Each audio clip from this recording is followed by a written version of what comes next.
Agora, cara, eu vou explicar para você como é que a onda de despolarização ela percorre o axônio, percorre o neurônio, certo? Beleza? Então a gente vai dar um visu por assim dizer, quatro momentos de um pedaço do neurônio, certo? Aonde está acontecendo a despolarização, certo? Isso é bem importante, é um mecanismo fundamental que você tem que entender.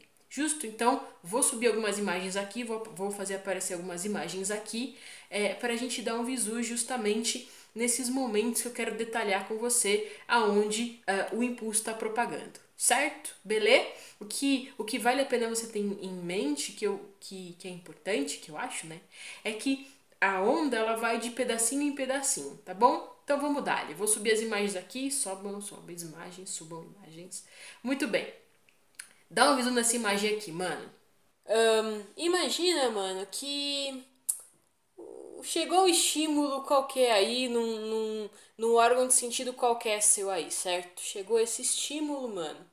E ele foi reconhecido pelo neurônio que tá ali nesse órgão de sentido qualquer que a gente tá olhando, certo? Muito bem.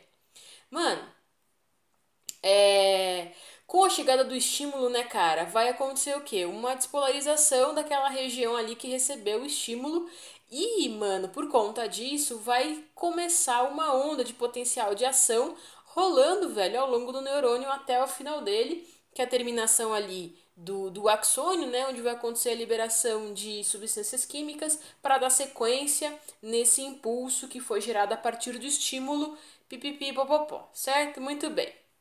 Legal. Vamos olhar então para essa onda percorrendo o neurônio. Há dois tipos de neurônio, como a gente comentou em algum momento, né? Que tem o neurônio que está com mielina e o neurônio sem mielina. Primeiro, vamos dar um visu no neurônio sem mielina, porque é um papo mais comprido, e depois a gente fala rapidão sobre o neurônio que é mielinizado. Justo, meu querido? Maravilha! Vamos dar ele aqui e reparar no desenho.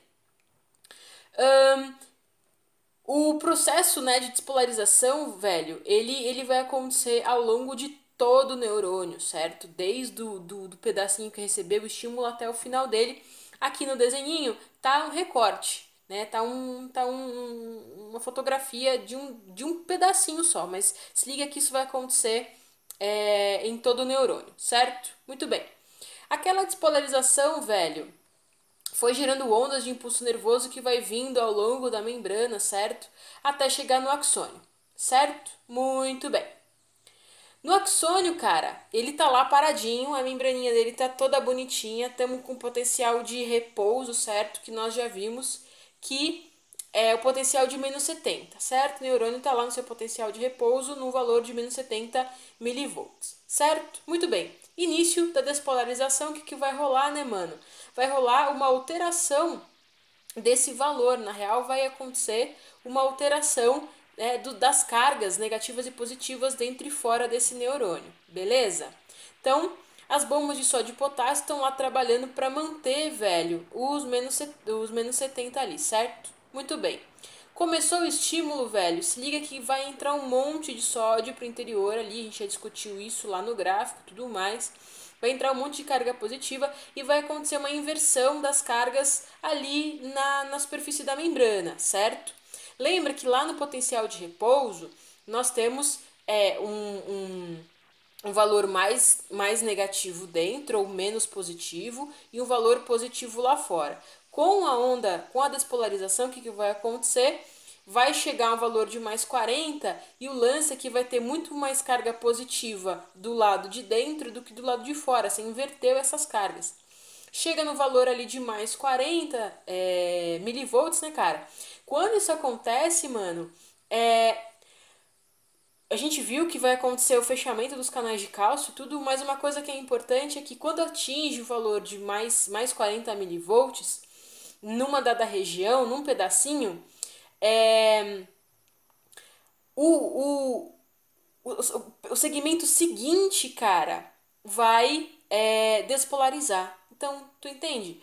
Quando alcançou mais 40 num dado pedacinho da membrana, o pedaço seguinte, o segmento seguinte vai se despolarizar. Então, o valor de mais 40 milivolts faz com que o segmento seguinte também se despolarize. Perfeito? Muito bem. Então, com isso, vai se despolarizando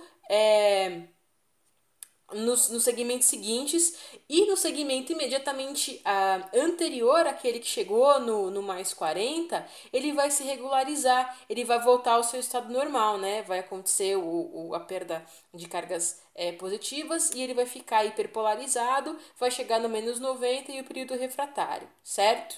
Então, vai despolarizar o segmento seguinte, depois o seguinte, depois o seguinte, depois o seguinte, e os segmentos todos, né?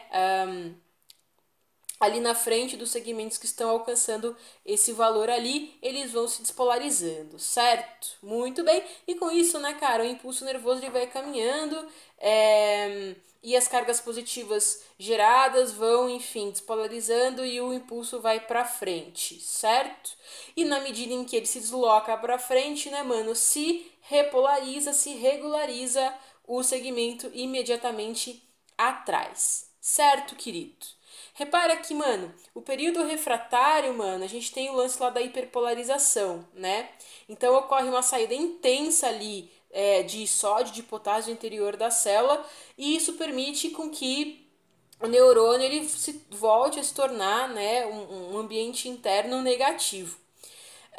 Esse lance da hiperpolarização tem duas funções importantes. A primeira, eu acho que até comentei no momento anterior ali, é que isso impede, velho, com que haja um sentido que não seja unidirecional do impulso.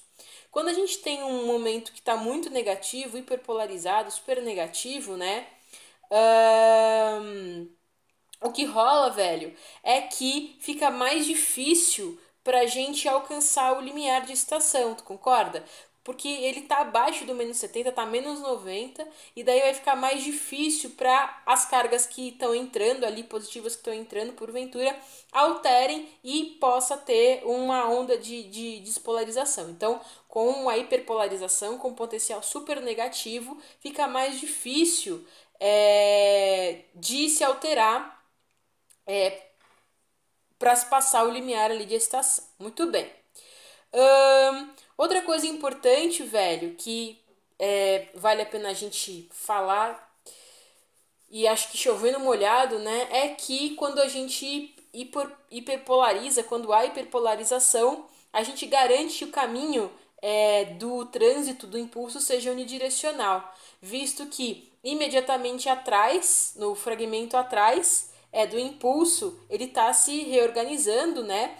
E isso impede que o fluxo do impulso seja em várias direções, certo? Porque ele sempre vai sensibilizar o segmento seguinte e não o anterior. Justo? Isso impede que, mano, o trânsito do impulso aconteça ali na contramão. É como se o período refratário fosse uma espécie de pausinha, certo? E que dá tempo do segmento anterior se reorganizar, se restabelecer e chegar no limiar de repouso. E os segmentos seguintes, velho, eles são, enfim, polarizados e o impulso ele se propaga.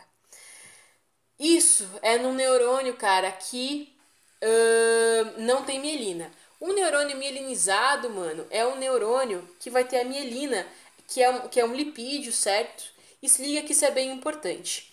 A despolarização da membrana do neurônio que tem mielina só vai acontecer nos nódulos de Ranvier, que são partes, cara, do axônio que estão descobertos, que não tem a mielina. Em outras palavras, não tem despolarização na região em que há a bainha de mielina. Então, o que vai acontecer? A despolarização, velho, não é uma onda como a gente tentou, velho, construir no neurônio sem mielina. Ela se dá aos saltos nos neurônios mielinizados. Então, se despolariza um pedaço aqui, aí o elétron salta, cara. O potencial ele salta, certo? A corrente salta desse pedacinho para o próximo, pulando a bainha de mielina. Então a despolarização acontece nos nódulos de Ranvier e acontece em saltos. O fato de ser, mano, uma despolarização em salto garante que seja muito rápido esse potencial, que seja muito rápido a circulação desses elétrons pela membrana do neurônio, tá ligado, mano? Isso é muito importante e muito vital pro tecido. Demorou, meu querido? Foi? Mano, cansei desse assunto.